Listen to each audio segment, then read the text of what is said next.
Alright, magandang araw po sa inyong lahat mga kababayan. Batang Maynila to, it's good morning, good morning. Pag-usapan natin itong nasa ating screen. Ito pong mga DDS, galit na galit po kay Claire Castro. Ayan, ginawa pa ng caricature. Ginawan pa ng drawing itong si Yusek, Attorney Claire Castro. Kasi hinihintay nilang magsalita itong si Yusek Claire Castro. At tungkol dito mga kababayan sa pagkamatay ni Mr. Paulo Tantoco. Kasi mga kababayan, sinabi raw ni Claire Castro noon na fake news itong balitang ito. Pero ngayon, ito lumabas po sa social media na ito ngang si Mr. Paulo Tantoco ay pumanaw po noong March 8, 2025 at ang dahilan po ay cocaine effects. Sabi nila, overdose. Ayan po yung lumalabas sa sa report ng kapulisyahan diyan po sa Amerika. So dahil dito mga kababayan, itong mga DDS, ang iingay. Grabe mga kababayan, ang iingay. Simula kay Kati Binag, tapos si Jason sa Maharlika. Lahat po sila tuwan-tuwa po sa report at nabuhayan sila ng loob mga kababayan. At ito ngayon ay issue na talaga na mga ipinopromote nila para palabasin na itong si Liza Araneta Marcos at maging ang ating Presidente Bongbong Marcos ay talagang gumagamit ng coke mga kababayan. Coke na lang kasi pag diniretso natin yung pangalan baka baka masyadong maano tayo ng YouTube.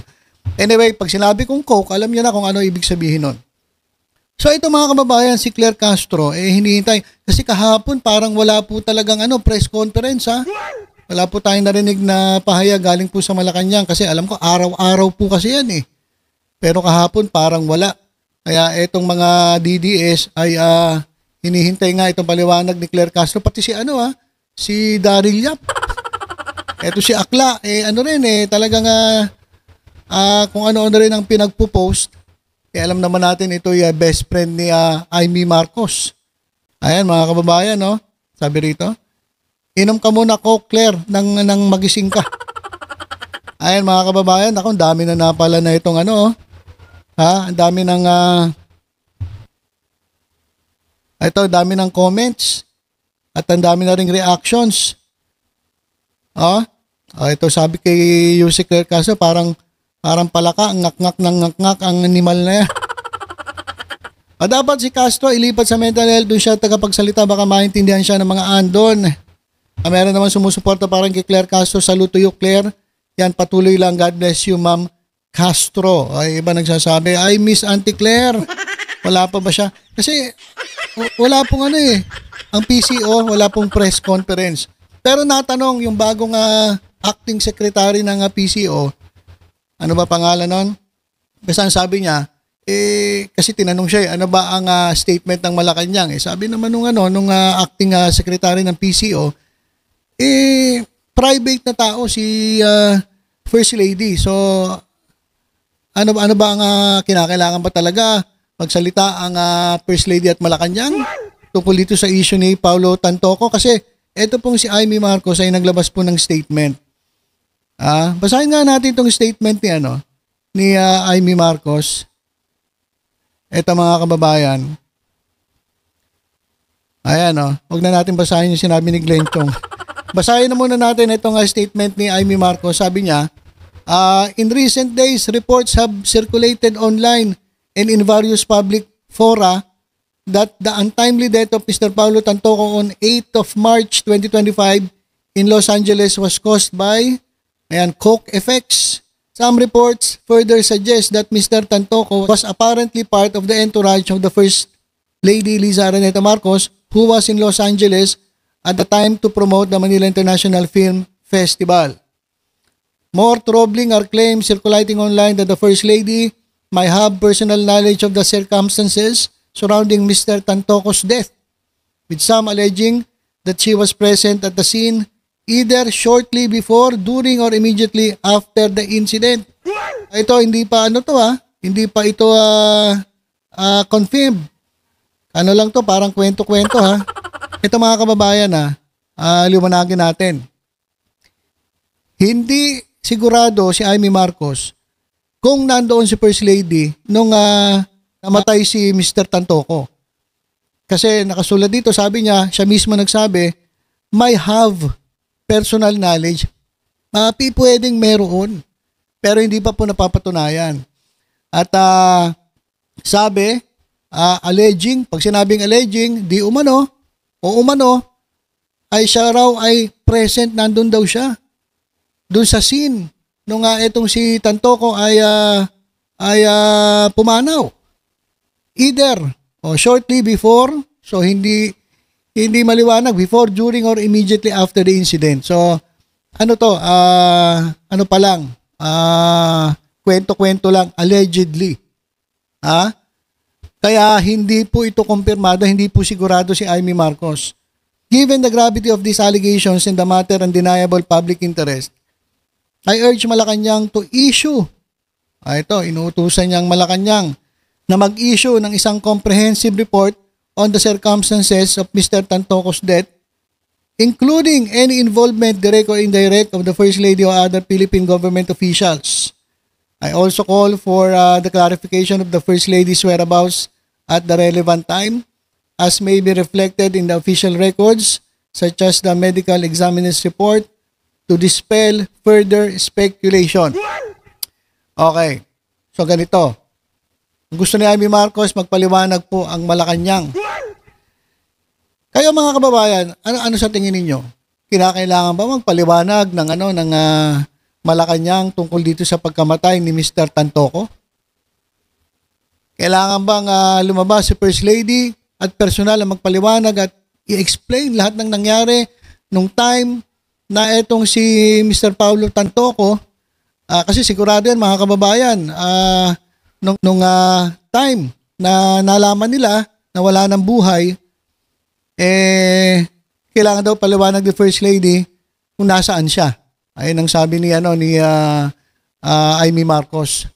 So sa tingin niyo mga kababayan, kinakailangan ba magpaliwanag ni First Lady ng Malacanang? Comment nga po mga kababayan. Kasi sabi nila ito raw ay undeniable public interest. Dapat malaman ng taong bayan kung ano talaga ang totoong nangyari at ano ang involvement ni Liza Araneta Marcos dito po sa nangyari kay Mr. Paulo Tantoco. Kasi kung pagbabasihan natin yung report, overdose. Para sa akin, mga kababayan, para sa akin, hindi pwedeng pilitin. Hindi pwedeng pilitin ni Amy Marcos na magsalita ang Malacanang, even the First Lady. Kasi unang-una, ito po ay hawak na ng Los Angeles authorities, di ba? Iniimbestigahan na nila eh. So kinakailangan ba magsalita pa? Kasi kapag ganyan iniimbestigahan, tumatahimik na yung mga person of interest. Siyempre, lahat po, ito mga kababayan, lahat po nang nandun. Sino-sino ba yung mga nandun? Dami mga personalidad na nabanggit na nandoon. Lahat po yan ay magiging person of interest. Wala pong exempted. So, hindi kinakailangan magsalita para sa akin hindi kinakailangan magsalita ni First Lady. Lalong-lalo na ng Malacanang. Kasi under investigation. Diba? Saka kung may kinalaman man, kung sino man sa kanila, yung na nandoon sa pagkamatay ni Paulo Tantoco, bahala na po ang LA authorities doon. Di ba? Parang yan parang person of interest ka, kailangan ba mo magsalita? Hindi, kasi hayaan ko na lang abogado ko magsalita. Kung ako pinagbibintangan ninyo, dinadamay nyo ko, abogado ko magsasalita. At sigurado sasabihin ng abogado, huwag kang magsalita. So parang tanga lang. Napipilitin ni Amy Marcos na magsalita si First Lady at itong si Presidente Bongbong Marcos. Ngayon, ano sabi ng ating mga kababayan? The Filipino people demand a publicly supervised hair follicle drug test to Liza Marcos and Bongbong Marcos. Ito na naman tayo eh. Ito na naman tayo sa hair follicle test. So nagkaroon sila ng butas para manawagan uli ng hair follicle test dito kay Presidente Bongbong Marcos at kay First Lady. Ito kasi yung yung paulit-ulit nilang sinasabi. Walang katapusan mga kababayan, paulit-ulit. We do not agree with Bongbong Marcos that it does not have relation to public trust. We do not trust public officials who are drug users. We do not want public officials to be drug users. Public office is a public trust. Publicly supervised hair follicle test for the first couple or resign now.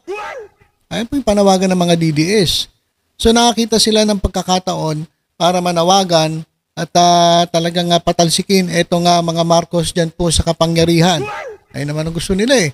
Kasi ang talagang layunin, ultimate layunin nila ay paupuin si Sara Duterte. Hindi na maghintay ng 2028. Masyado sabik na sabik sa kapangyarihan at gusto nila ipwesto si Sara Duterte. Ito pa, basahin natin ilang comment. Lisa, makukulong ka na. Bakit di nyo agad nireport ang bangkay na ito ay namatay sa drug overdose? Sana multuhin ka. At ikaw ang susunod sa impyerno. Hinihintay ka ni Satanas doon. Grabe. Galit na galit kay Lisa Araneta Marcos. It is perfect time for BBM and Lisa Marcos to undergo hair follicle test. No buts, no ifs, just do it. Ewan ko mga kababayan kasi para sa akin, alam niyo, kahit pa araw-araw magpa-hair follicle test ang ating Pangulo at ang First Lady ay hindi naman sila maniniwala sa resulta kung ang resulta ay negative. Diba? Kung negative ang resulta, hindi naman sila maniniwala. Ang gusto nilang resulta ay positive. Kasi yung nga sinasabi nila na itong mag-asawa ay talagang gumagamit ng coke. At mas lalo pang lumakas ang loob nila kasi nga itong si Tantoco nakasama sa entourage ni Lisa Araneta Marcos ay namatay dahil sa overdose ng coke. So, nako. Ano ba ang masasabi rito ng ating mga magagaling, yung mga expert tungkol dito sa ganitong klaseng mga insidente o mga kaso. Hinintay natin yung ng PCO, pero wala pa walang presko ng PCO kasi sigurado itatanong ito ng mga reporters ng Malacanang press corps kay Claire Castro. Pero wala Yung nagtataka lang tayo, bakit wala? Kahapon wala. Tapos hanggang ngayon wala pa rin. Wala pa rin hanggang ngayon mga kababayan yung live stream ng PCO. Abangan natin kasi sigurado itatanong ito. So yan po mga kababayan. Kayo ba? Ano sa tingin ninyo? Kinakailangan ba magpaliwanag ng Malacanang tungkol sa kaso ni Tantoco? Kailangan personal ba magpaliwanag si First Lady? Kailangan bang hair follicle test na ng first couple? Para mapatunayan na sila ay hindi gumagamit ng ipinagbabawal na coke? So yan po ang update natin. Hintayin natin si Claire Castro kung ano sasabihin niya. Wala pa po hanggang ngayon ang kanilang PCO press con. At tungkol naman sa kanilang allegations na itong first couple ay gumagamit, para sa akin hindi mo naman mapipilit itong first couple kasi kung ikaw ang nagbibintang, ang burden of proof ay nasa'yo. Ikaw ang magpatunay, hindi sila ang magpapatunay sa bintang mo. Ano kayo siniswerte? Diba? Kailangan ang magpatunay niyan yung nagbibintang. Pag nagsasalita naman kayo, puro lang kayo, di umano, allegedly. So, hindi rin kayo sigurado doon sa binibintang ninyo, kayo mga DDS. Kaya, nako, mahaba-habang usapin pa ito. Hayaan na lang natin itong Beverly Hills Police Department ang maglabas ng kanilang conclusion kung ano talaga ang nangyari, kung involved ba ang First Lady, di pagpanagutin. Diba? Kung involved talaga, pagpanagutin. Kung may sala, pagpanagutin. Pero yung pipilitin niyo magsalita at i-incriminate niya yung kanyang sarili, parang hindi naman ata yun, hindi naman ata tama yun. Diba? Lagi nga sinasabi ng mga dyan sa Senado I invoke my right to self-incrimination. Lagi nilang sinasabi. So, hindi pwedeng ganon. I-incriminate ni First Lady sarili niya, under investigation na nga. So, hintayin natin yung findings ng kapulisan o mga otoridad na humahawak na ng kasong ito. Diba? Kayo mga DDS, manahimik muna kayo. Hintayin natin kung ano ang mangyayari. Pero yung sasabihin nga ninyo na magsalita, sa tingin ko, hindi natin sila pwedeng piliting magsalita. Nasa kanila yan kung maglalabas sila ng statement tungkol dito o hindi. Diba? Ako hindi naman ako abogado, pero sa tingin ko ganon. Hindi mo pwedeng pilitin ang first couple na magsalita kasi under investigation na. Okay. At si Claire Castro naman, ma'am, pinag-iinitan ka na itong mga DDS at magsalita ka na raw. Magsalita ka na raw tungkol dito. Sa tingin ko, hindi magsasalita ito kasi nga, hawak na ito ng mga otoridad. Diba? Hindi ka pwedeng mag-preempt. Preempt pa tawag doon. Under investigation Hiyaan na lang natin tumakbo yung investigasyon nila. At kapag napatunayan na, siguro, base dun sa findings ng mga kapulisyahan doon, dito na ngayon magpaliwanag. Alright? Kung nasinampahan na ng kaso, dun sila magpaliwanag. Pero hindi, kahit sampahan ka ng kaso, di sa korte ka na magpapaliwanag, di ba? So ito mga DDS talaga alam ko, may ingay lang Magugulo talaga Anyway, tayo po ay lumalagay lamang sa gitna. Nasa first couple yung kung magsasalita sila. Kung ayaw nila, nasa kanila yan. At hayaan na lang muna natin na itong mga otoridad na mag-imbestiga at abangan natin kung ano ang kanila magiging findings dito po sa kasong ito. Alright, so yun lang po muna mga kababayan. Tutok-tutok lang po dito sa Batang Maynila. Ito ay sa iba pang updates. Ingat po tayong lahat. God bless po.